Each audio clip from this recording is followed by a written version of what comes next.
What's going on, my fellow rock and rollers? Don't forget to hit the bell notification icon to be notified every time I put up another video on my channel. It was something that Lamb of God singer Randy Blythe didn't see coming. The band was set to play a show in Prague in the Czech Republic on June 27, 2012, and it had been 2 years since the band played Prague, and they were excited to return to the country once again. The band flew to Prague from Italy, where they had just played a metal music festival in Milan, and as the band exited the plane, they were surrounded by policemen wielding machine guns. The police apprehended Blythe and took him to the police station. The police would charge Blythe with manslaughter for being responsible for the death of a 19-year-old fan named Daniel Nosek, who attended the band's show 2 years prior in 2010. Under the Czech Republic's criminal code, Blythe could have faced 5 to 10 years in prison. And you're probably wondering what happened during that 2010 show. So during that performance, Nosek had climbed on the stage and was apparently pushed by Blythe into the audience. The Czech teenager, who appeared to be sober at the time and not under the influence of drugs, fell on his back and hit his head and appeared to be okay initially, but later complained of a headache following the concert and vomited violently. He was rushed to a hospital where he underwent emergency brain surgery, but would slip into a coma and die several weeks later. The police who investigated the death had interviewed witnesses who were at the concert that night, and they all pointed the finger at Lamb of God singer Randy Blythe, who they claimed pushed Nosek off the stage. The problem, though, was conflicting accounts over what actually happened. No one disputed that Blythe had pushed him off stage, but it was a dispute over how he fell off stage that was a key point of contention. One local newspaper claimed Blythe actually punched Nosek before shoving him back into the audience, and Blythe would release his own book detailing his entire account in the Czech Republic's legal system and the incident in 2015, titled Dark Days, a memoir. In his book, he describes not remembering much of the show itself since he's played hundreds of concerts, but one thing he clearly remembered was the security or lack thereof. The band was playing a pretty small venue with a really small stage, and Blythe would describe how a number of fans kept bumping into him as they ran across the stage. Typically at every show Lamb of God has played, they have a signed contract with the promoter, and the contract explicitly states what the band requires. One of those requirements is security that is well trained and barricades at the front of the stage to keep the audience members back.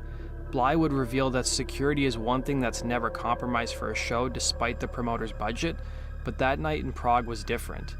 Blythe would comment on how there was literally no security present and there didn't appear to be a barrier holding the crowd back. Every time he put his foot up on the front monitor, it would get struck by fans, and he would state in his book, "The show was a disaster. The club sucked, my crew was pissed off, the stage was tiny and crowded with our equipment. A crowded stage is a dangerous stage for me because I hop all over the place constantly when we play." Following the concert, the band would leave the country, and as the story was blowing up, they were unaware of all the commotion.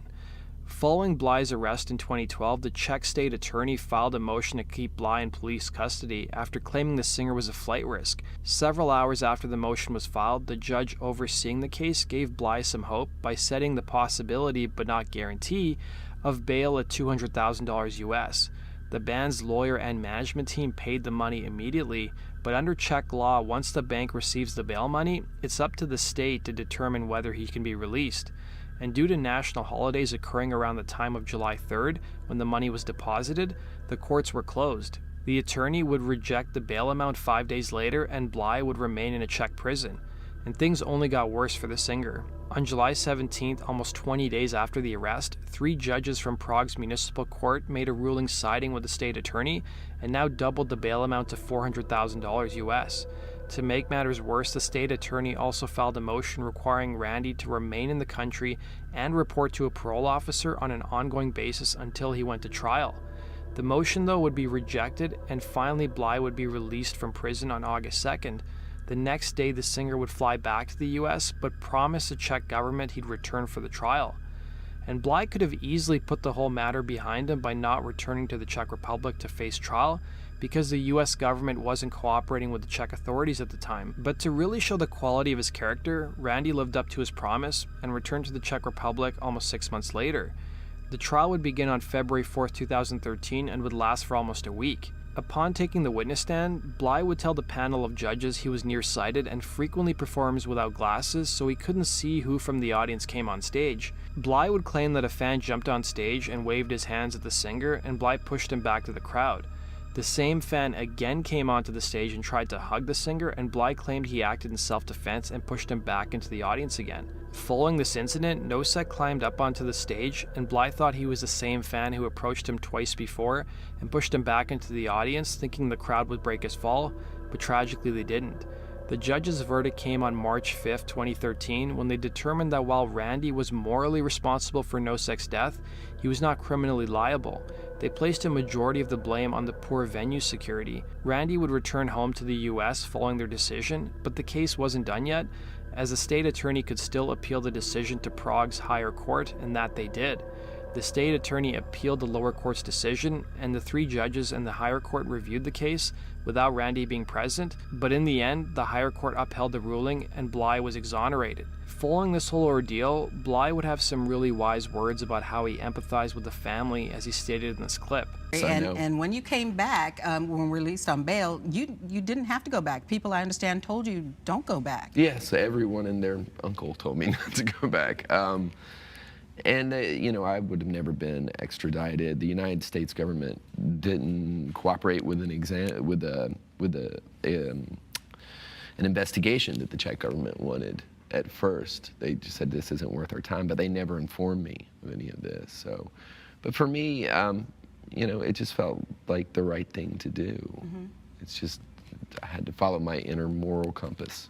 One of the interesting things I found in reading this, you were talking about the fact that the parents of the young man who died never really confronted you, and I think in a way you were able to empathize with them because you lost a child in your life, but not anywhere near in the same way, but as a parent losing a child, you could empathize with them. Sure, and you know, I think that's one thing you really have to, when you're dealing with people, I think there's so many people have so many preconceived notions about people, of whether they're from a different culture, different economic bracket, or a different country or whatever.